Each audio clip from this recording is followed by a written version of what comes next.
샬롬 유 선생의 구속사 천국열차 유도수 목사님의 신구약 성경 파노라마를 낭독하는 시간입니다. 지금은 요한복음 파노라마 10장 22절에서 42절까지입니다. 나와 아버지는 하나이니라. 첫째 단원 22절에서 30절 믿는 자에게는 영생을 주노니. 둘째 단원 31절에서 42절 나는 하나님의 아들이라. 10장에는 주님께서 자신이 누구인가를 드러내는 자증이 여러 번 나오는데 이는 10장이 대중을 상대로 행하신 마지막 강론에 해당이 되기 때문입니다. 나는 양의 문이라 7절, 나는 선한 목자라 11절, 나와 아버지는 하나이니라 29절, 나는 하나님의 아들이라 하고 말씀하십니다. 36절. 그리고 믿는 자에게는 영생을 주노니 하신 반면 믿지 아니한다는 말도 4번이나 나타납니다. 25절, 26절, 37절, 38절 본문단의 중심점은 나와 아버지는 하나이니라는 말씀에 있습니다. 도표를 보시면 이를 중심으로 믿는 자에게는 영생을 주노니 하시고 첫째 단원 나는 하나님의 아들이라 하십니다. 둘째 단원 첫째 단원 22절에서 30절 믿는 자에게는 영생을 주노니 1. 예루살렘의 수전절이 이르니 때는 겨울이라 예수께서 성전한 솔로몬 행각에서 다니시니 하고 22절에서 23절 배경적인 설명이 나옵니다. 요한복음을 유희해 보면 주님의 행적을 절기를 배경으로 하여 기록하고 있음을 보게 됩니다. 2장의 성전을 청결케 하심은 6월절 2장 13절의 배경하에서 행하여졌고 5장의 38년대 병자를 고치심도 유대인의 명절에 5장 1절 예루살렘에 올라가셔서 행하신 역사였고 6장의 오병이어의 표적도 유대인의 명절인 6월절을 배경으로 행하신 표적입니다. 6장 4절 그리고 7장의 강론도 유대인의 명절인 초막절에 예루살렘에 올라가셔서 7장 2절 누구든지 목마르거든 내게로 와서 마시라 하고 초청을 하신 말씀이요. 본문 22절도 예루살렘의 수전절이 이르니 하고 배경을 설명하고 있고 12장에서 낙이 타고 예루살렘에 입성하시는 기사도 6월절을 배경으로 12장 1절 이루어지고 있습니다. 주님의 공생애가 3년이었다는 근거도 요한복음에 3번 등장하는 6월절을 근거로 한 것입니다. 2장 13절, 6장 4절, 12장 1절 이처럼 절기적인 배경하에서 기록하고 있는 데는 필시 의도하는 바가 있었기 때문일 것입니다. 이런 맥락에서 본문의 배경인 수전절의 유래를 요약해 보는 것도 본문을 이해하는 데 도움이 될 것입니다.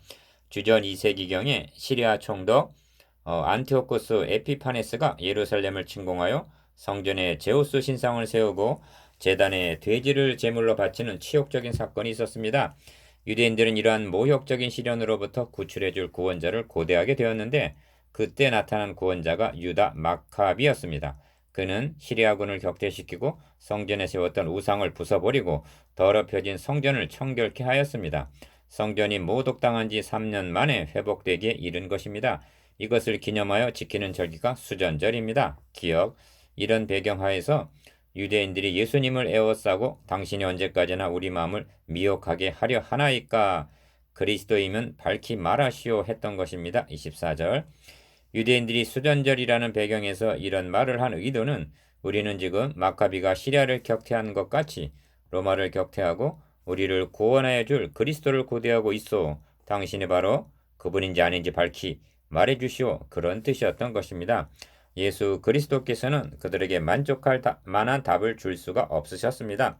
왜냐하면 예수님은 그리스도이었으나 그들이 바라는 그리스도는 아니었기 때문입니다.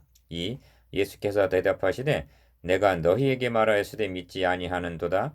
내가 내 아버지의 이름으로 행하는 일들이 나를 증거하는 것이오늘 25절 이는 두 마디로 되어 있는데 첫째는 말씀하지 않았기 때문이 아니라 이미 충분하리만치 말씀을 하셨다는 것과 둘째는 말씀만을 하신 것이 아니라 아버지의 이름으로 행하는 일들 즉 믿을 만한 표적도 충분하리만치 보여주셨다는 말씀입니다.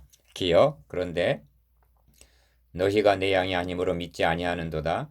내 양은 내 음성을 들으며 나는 저희를 알며 저희는 나를 따르느니라 하십니다. 26절에서 27절 3, 28절에서 30절까지는 문맥적으로 볼 때 그리스도여든 밝히 말하시오 한 저들의 질문에 대한 답변이라 할 수가 있습니다. 먼저 오신 목적을 말씀하시고 다음으로 자신이 누구신가를 밝히시고 그리고 믿는 자에게 주어지는 보장을 말씀하십니다. 기어 첫째로 오신 목적인데 내가 저희에게 영생을 주노니 영원히 멸망치 아니할 터이요 하십니다. 28절 상반절. 나는 로마를 격퇴하기 위해서 온 것이 아니라 양들에게 영생을 주기 위한 선한 목자, 즉 목숨을 버리기 위해서 오셨다는 말씀입니다. 니은 둘째로 저희를 주신 내 아버지는 만유보다 크심에 한 말씀입니다. 29절 상반절. 내 아버지라 하심은 자신이 누구인가를 밝히심인데 나는 하나님의 아들이라는 뜻입니다. 36절. 그리고 저희를 주신 내 아버지라는 말씀은 아버지께서 일하시니 나도 일한다 하신 5장 17절. 아버지와의 동역을 나타내는 것으로 아버지는 택하시고 아들은 구속하심을 의미합니다. 그래서 30절에서는 나와 아버지는 하나이니라 하시는 것입니다. 30절. 디귿 셋째로 내 손에서 빼앗을 자가 없느니라 아무도 아버지 손에서 빼앗을 자가 없느니라 28절 하반절 29절 하반절 라고 하시는 것은 믿는 자에게 주어질 영생에 대한 확고한 보장인 것입니다. 이 말씀이 수전절을 배경으로 주어졌음을 유념하시기를 바랍니다. 저들이 고대한 메시아는 다윗과 같은 왕이요 저들이 기대한 그리스도는 마카비와 같은 장군이었으나 다윗이나 마카비가 그들에게 가져다 준 것은 영원한 승리가 아니었습니다. 바빌론에 의하여 로마에 의하여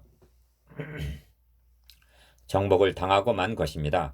그들을 향해서 주님은 내가 저희에게 영생을 주노니 영원히 멸망치 아니할 터이요 또 저희를 내 손에서 빼앗을 자가 없느니라. 저희를 주신 내 아버지는 만유보다 크심에 아무도 아버지 손에서 빼앗을 수 없느니라 하시는 것입니다. 29절. 이보다 더한 안전하고 확고한 구원은 달리는 없습니다. 한쪽은 그리스도의 손이 붙잡고 계시고 또 다른 한쪽은 만유보다 크신 하나님 아버지께 붙잡고 계십니다. 하나님 아버지께서 붙잡고 계십니다. 누군가 말했듯이 성도 한 사람을 아버지의 손에서 빼앗는다는 것은 하늘에 올라가서 별 하나를 따오는 것보다도 더 불가능한 일인 것입니다. 예수 그리스도야말로 사탄의 머리를 상하게 하실 여자의 후손이시며 사망의 권세 잡은 자 마귀를 없이 하시며 죽기를 무소함으로 일승에 매어 종 노릇하는 자들을 놓아주러 오신 해방자이셨습니다. 그리스도이시면 밝히 말하시오. 이에 대한 분명한 답변은 믿는 자에게는 영생을 주노니 영원히 멸망치 아니할 터이요. 이것이 답변입니다. 둘째 단원 31절에서 42절. 나는 하나님의 아들이라. 4. 유대인들이 다시 돌을 들어 치려 하거늘 예수께서 대답하시되 내가 아버지께로 말미암아 여러 가지 선한 일을 너희에게 보였거늘 그 중에 어떤 일로 나를 돌로 치려 하느냐 하십니다. 31절에서 32절. 기억. 유대인들이 대답하되 선한 일을 인하여 우리가 너를 돌려 치려는 것이 아니라 참남함을 인함이니 너가 사람이 되어 자칭 하나님이라 함이로라. 33절. 5. 예수께서 가라사대 너희 율법에 기록한 바 내가 너희를 신이라 하였노라 하지 아니하였느냐. 성경은 폐하지 못하나니 하나님의 말씀을 받은 사람들을 신이라 하셨거든. 34절에서 35절.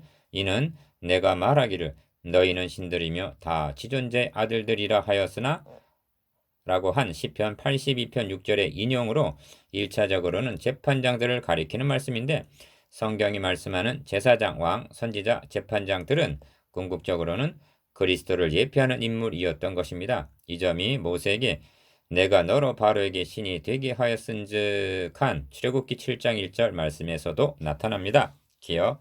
하물며 아버지께서 거룩하게 하사 세상에 보내신 자가 나는 하나님의 아들이라 하는 것으로 너희가 어찌 참남하다 하느냐 하고 36절 자신이 하나님의 아들이심을 분명히 밝히십니다. 6. 만일 내가 내 아버지의 일을 행치 아니하거든 나를 믿지 말려니와 내가 행하거든 나를 믿지 아니할지라도 그 일은 믿으라 하십니다. 37절에서 38절 상반절. 주님은 완악한 자들을 향하여 나를 믿지 아니할지라도 행하는 표적을 믿으라 하십니다. 이는 저들을 궁지에 몰리게 한 말씀인데 38년 된 병자를 고쳐주신 일, 오병이어의 표적, 나면서 소경된 자를 보게 하심 등은 부인할 길이 없는 명백한 표적이었기 때문입니다. 그런데 이를 인정한다면 예수 그리스도시라는 점을 시인할 수밖에 없기 때문입니다. 기억. 그러면 너희가 아버지께서 내 안에 가시고 내가 아버지 안에 있음을 깨달아 알리라. 36절에서 38절 즉 나와 아버지는 하나이니라를 30절 알게 되리라는 말씀입니다. 사도행전 4장에 보면 이 사람들을 어떻게 할꼬? 저희로 인하여 유명한 표적이 나타난 것이 예루살렘에 사는 모든 사람에게 알려졌으니 우리도 부인할 수 없는지라 하고 사도행전 4장 16절 궁지에 몰린 것을 보게 됩니다. 그래서 이후에는 이 이름으로 아무 사람에게도 말하지 말라 하고 위협을 합니다. 유대인들도 대답이 공색해지자 저희가 다시 예수를 잡고자 하였으나 그 손에서 벗어나 나가시니라 합니다. 39절 니은 다시 요단강 저편 요한이 처음으로 세례 주던 곳에 가사 거기 거하시니 40절 요단강 저편이라 하면 광야입니다.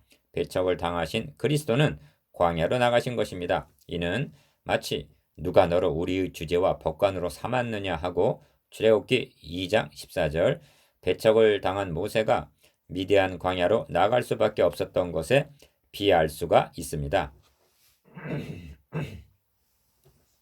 디귿 많은 사람이었다가 말하되 요한은 아무 표적도 행치 아니하였으나 요한이 이 사람을 가리켜 말한 것은 다 참이라 하더라.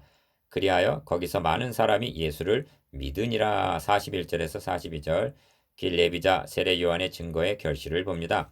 10장에는 돌을 들어 치려 하거늘 31절 잡고자 하나 39절 라고 하는 말씀이 있습니다. 8장 59절에서도 돌을 들어 치려 하거늘 합니다. 왜 돌로 치려 했는가? 저들의 말을 주목해 보십시오.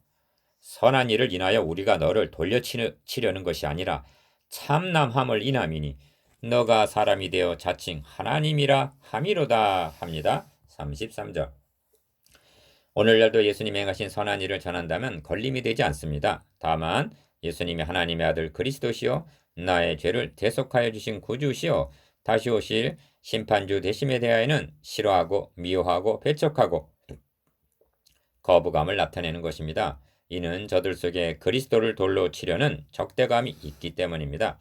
여러분은 예수를 선한 일, 즉 병 고쳐주시고 떡 먹여주시고 축복해 주시는 사회 계량가로 알고 따르고 있지는 아니합니까? 예수 그리스도는 구원으로 들어가는 문이십니다. 양을 위하여 목숨을 버리신 선한 목자이십니다. 우리에게 영생을 주신 하나님의 아들 그리스도이십니다. 영원히 멸망치 아니합니다. 또 저희를 내 손에서 빼앗을 자가 없느니라 하십니다. 여러분은 지금 그분의 장중에 있습니다. 묵상해 봅시다. 1. 수전절과 유대인들이 고대하던 메시아관에 대해서 2. 저희를 주신 내 아버지의 함유된 의미에 대해서 3. 오늘날도 무엇에 대해 돌로 치려 하는가에 대해서